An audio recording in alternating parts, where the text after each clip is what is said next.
नमस्कार मंडळी, स्वागत आहे आपल्या चॅनलमध्ये। सध्या आपण नंदुरबार जिल्ह्यातल्या नंदुरबार बस स्टँडला आलो आहोत आणि इथूनच आपल्या प्रवासाला सुरुवात होणार आहे, एकदम छोट्या प्रवासाला, म्हणजे नंदुरबार पासून ते अंकलेश्वर पर्यंत। आणि नंदुरबारवरून अंकलेश्वर जाणारी अशी मोजकी थेटची गाडी आहे। म्हणजे सकाळी पहिली गाडी असते ती 5:30ची, त्याच्यानंतर दुसरी गाडी असते ती 12:30ची। दिवसभरात अंकलेश्वर जाण्यासाठी नंदुरबारवरून 2 शेड्यूलवर गाड्या आहेत, तर आपण ही गाडी पकडलेली आहे। बरेच दिवसानंतर आपण GSRTC बसने प्रवास करतोय आणि आपल्या समोर बस पाहू शकता, महाराष्ट्र स्टेट BS6 बस। आणि या गाडीने आपण प्रवास करणार आहे गुजरात एक्सप्रेस। आणि नंदुरबार बस स्टँडचं हे पहाटे 5 वाजताचे दृश्य। या ठिकाणी आपल्याला पहिलीच गाडी लागलेली आहे, नंदुरबार अंकलेश्वर। आणि पलीकडची आहे ती छत्रपती संभाजीनगर अशी काहीतरी जाते ती गाडी। बापरे बाप, आपल्या ब्लॉगमध्ये पहिल्यांदा GSRTCचा प्रवास घेऊन येतोय। तर आता मस्तपैकी आपल्याला योग आलेला आहे GSRTC बसने प्रवास करायचा। या प्रवासाचा अंतर बघायचं झालं तर नंदुरबार पासून अंकलेश्वर पर्यंत जवळपास 160 किलोमीटरचा प्रवास आहे। या ठिकाणी पहिली स्कूल बस नंदुरबार पुणे नाशिक। आणि या गाडीला मधून दरवाजा आहे। समोरून गाडी पाहू शकता GSRTC असं काहीसा या गाडीचा फ्रंट लुक। त्याच्यावर डिलेक्स एक्सप्रेस लिहिलेलं आहे, बाजूला गुजरात ST आणि त्याच्यामध्ये मध नर्मदा असं काहीतरी लिहिलेलं आहे। बहुतेक जिल्ह्यानुसार लिहिलेलं असावं बहुतेक। तर आपल्या गाडीचा मार्ग पाहू शकता, नंदुरबार, निडर, वेल्ला, कोकरमुंडा, अक्कलकुवा, खापर, सेलंबा, सागबारा, डेडियापाडा, नेत्रंग, वालिया आणि अंकलेश्वर असा काहीसा आपल्या गाडीचा मार्ग आहे। आणि अंकलेश्वर डेपोची गाडी आहे, महाराष्ट्र स्टेट BS6। आणि ज्या गाडीने आपण प्रवास करतोय GJ 18Z 8423। तर मंडळी, या गाडीचा प्रॉब्लेम झालेला आहे, ह्याला हवा कमी आहे। बघूया आता कुठं भरती हवा या गाडीची। तर मंडळी, इथून आपली बस निघते। बघूया आता या गाडीच्या टायरमध्ये हवा भरायचा, आता कुठं भरता येतं बघूया। डेपोमध्ये जर असेल तर बेस्ट राहील नाही का। तर आता गाडी गेलेली आहे डेपोमध्ये, इथे हवा वगैरे भरतील मस्तपैकी असे। नंदुरबार बस स्टँडला सध्या पहाटेचे 5:15 वाजलेले आहेत। तर मंडळी, आपल्या गाडीमध्ये हवा भरून आता गाडी रवाना होते अंकलेश्वरच्या दिशेने। मस्तपैकी या प्रवासाला सुरुवात करूया। बघूया GSRTCचा आजचा हा प्रवास शेवटपर्यंत कसा होतोय। चला तर मग। कुछ ऐसा हो तो बोलना भाई, मेरी गाड़ी अंकल को खड़ी है, हम उधर जा रहे हैं, बोला ऐसा ऐसा काम बोला, अगर ले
अक्कलकुवा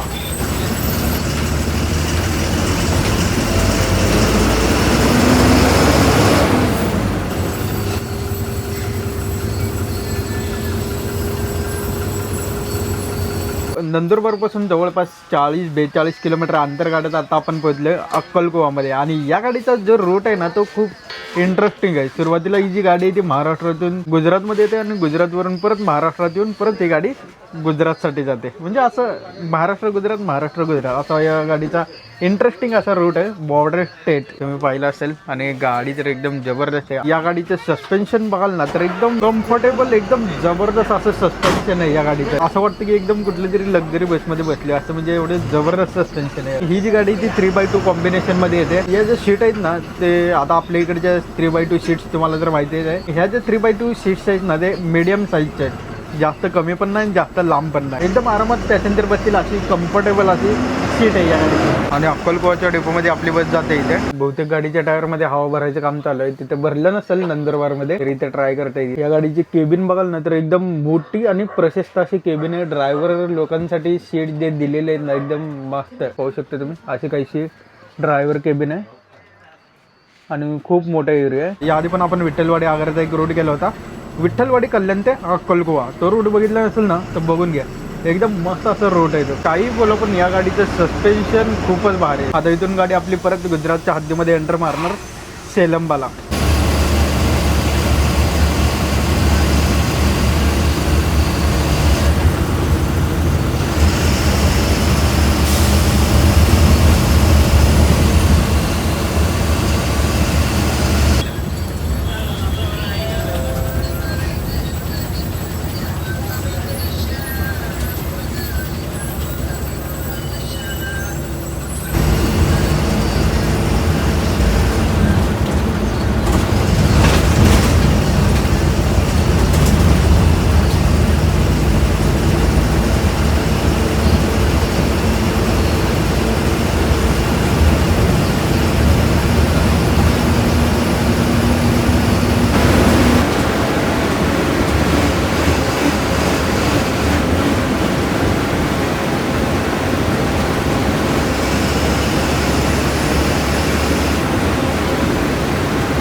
सात वाजून 17 मिनिटांनी आपली बस आली आहे गुजरातमधील सेलंबा बस स्थानकावर. आणि ते 10 मिनिटासाठी थांबली आहे गाडी. आणि सेलंबाचं हे बस स्टेशन बघा तुम्ही. टोटल 4 फलाट आहेत आणि ते स्वच्छता वगैरे करायचं काम चालू आहे. आणि या ठिकाणी आपली बस आली आहे फलाट क्रमांक 4ला. जिथे अंकलेश्वर, भरूच, वडोदरा, अहमदाबाद, नेत्रंग, सुरत, नवसारी जाण्यासाठी बसेस लागतात. त्या ठिकाणी आपली बस थांबलेली आहे. तर मंडळी मस्तपैकी सेलंबा बसस्थानकवर गरमागरम चाय घेतोय एसटीच्या उपाहारगृहामध्ये मस्तपैकी असं. तर एन्जॉय करूया. प्रत्येक भागामध्ये गेले ना ते चायची जी क्वालिटी आहे ना खूप वेगळी आहे. इथे 10 मिनिटासाठी गाडी नाश्त्यासाठी थांबली होती. त्याच्यानंतर आता इथून गाडी रवाना होते. आतापर्यंत आपण नंदुरबार, वेल्डा, कोकरमुंडा, अक्कलकुवा, खापर, सेलंबाला गाडी आली. सेलंबानंतर सागबारा, डेडियापाडा, नेत्रंग, वाली आणि अंकलेश्वर असा आपल्या गाडीचा रूट राहिलेला आहे. तर जाऊया आता कंटिन्यू करूया आपण हा रूट. सकाळी या गाडीमध्ये हवा कमी होती. आता सागबारामध्ये आपल्या गाडीमध्ये हवा भरते आणि इथे आपली गाडी हवा भरण्यासाठी थांबलेली होऊ शकते. सकाळी डेपोमध्ये बघितलं होतं पण तिथे काही त्यांना भेटलेच नाही हवा भरायच्या. या गाडीचा जो रूट आहे ना तो असं म्हणू शकतो की गावखेड्यातून जाणारा मार्ग. म्हणजे अशी ही गाडी फिरून फिरून जाते. आता याच्यानंतर पुढचा स्टॉप डेडियापाडा, नेत्रंग आणि अंकलेश्वर. जवळपास अंतर बघायचं झालं तर इथून 95 किलोमीटरचं अंतर दाखवते अंकलेश्वर. ड्रायव्हरला बोलतायत की 10:30 पर्यंत गाडी पोहोचून जाईल आपली. वातावरण बघाल तर एकदम ढगाळ असं वातावरण आहे. पाऊस तर नाही आहे सध्या. बघूया आता कुठे पाऊस बघायला भेटतो आपल्याला. गाडीमध्ये हवा कमी नाही तर गाडी डायरेक्ट पंक्चरच झाली. पॅसेंजर वगैरे बाहेर थांबलेले आहेत. आता गाडीचं टायर वगैरे बाजूला काढलेलं आहे. तर इथे गाडीचे टिपणे वगैरे काढता येत. आता दुसरे टिपणे काढले की परत जोडायची आणि परत गाडी रवाना. जास्त काही वेळ लागत नाही. 10-15 मिनिटाचं काम आहे. लगेच होऊन जाईल.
सागबारानंतर ही गाडी डेडियापाडा न जाता चोपडवाव, आंबावाडी, चिकडा, सातवण, उमरपाडा मार्गे आपली गाडी थेट नेत्रण करून अंकलेश्वरला पोहोचणार आहे. आता ती डेडियापाडाला का गेली नाही माहित नाही, तिथं बहुतेक पुलावर पाणी आलं असेल, त्यामुळे गाडी आपली अल्टरनेटिव्ह मार्गे आली, आंबावाडी उमरपाडा मार्गे. आता आपण केवढी गावामध्ये आलेलो बरोबर या ठिकाणी 9:11 झाले. या गाडीसाठी आपल्याला फुल तिकीट पडलेले नंदुरबार पासून ते अंकलेश्वर पर्यंत 259 रुपये, म्हणजे जवळपास 260 रुपये पाहू शकता. तर एवढं आपल्याला फुल तिकीट पडलेलं आहे 259. आणि हे जे तिकीट काढलेले ते ऑनलाईन UPI स्कॅन करून तिकीट काढलेले, म्हणजे या गाडीला ऑनलाईन UPI ची सुद्धा सुविधा. इथून अंकलेश्वर पोहोचण्यासाठी 68 किलोमीटरचं अंतर दाखवत आहे. बघूया आता गाडी किती वाजता पोहोचते अंकलेश्वरला.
खाल्लेला बघितला 2 सुरका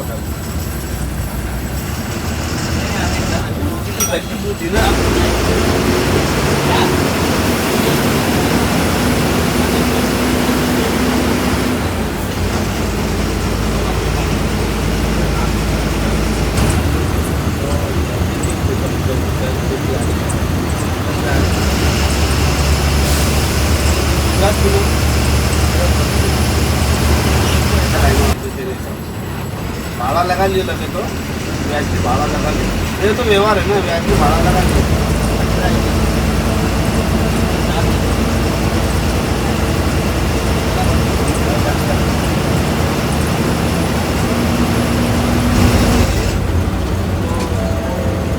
आज आगे आओ